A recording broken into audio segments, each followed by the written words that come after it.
President Mike Pence making a surprise stop in South Korea, issuing a strong warning to the North and dictator Kim Jong-un. Pence's visit comes during his 10-day trip to Asia and took place right after North Korea paraded military hardware through the streets. The vice president says the time for patience is over. Just in the past 2 weeks, the world witnessed the strength and resolve of our new president in actions taken in Syria and Afghanistan. North Korea would do well not to test his resolve. We will defeat any attack, and we will meet any use of conventional or nuclear weapons with an overwhelming and effective response. Trump. North Korea's UN ambassador said the U.S. has created a dangerous situation and warns nuclear war could break out at any moment.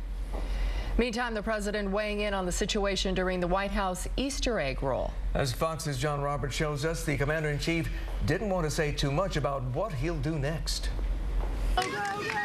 At his first Easter egg roll, President Trump had stern words today for North Korean leader Kim Jong-un, saying he's got to behave. The president again refused to say what he might do if Kim doesn't suspend his nuclear program, though he pointed to failures by his predecessors to rein in successive North Korean leaders. I hope there's going to be peace, but you know, they've been talking with this gentleman for a long time. You read Clinton's book, he said, oh, we made such a great peace deal and it was a joke.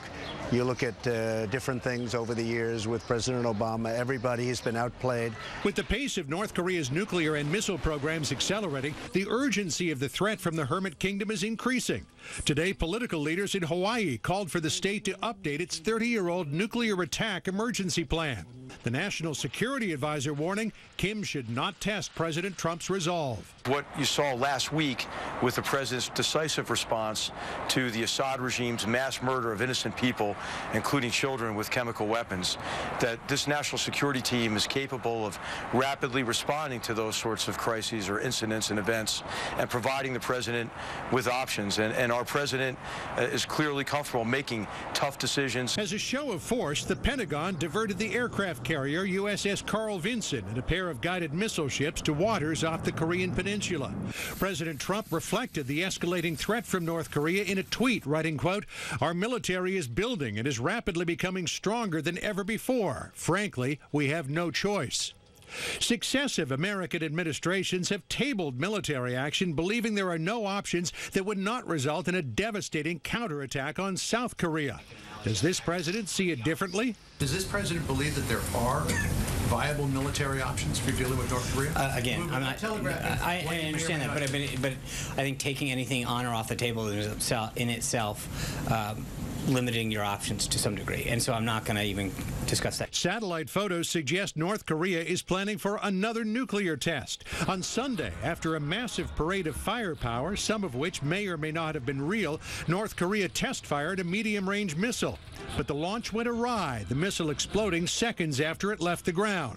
It was the second failure in recent weeks, raising suspicions that the U.S. may be hacking North Korean launch controls. Did the U.S. sabotage this missile?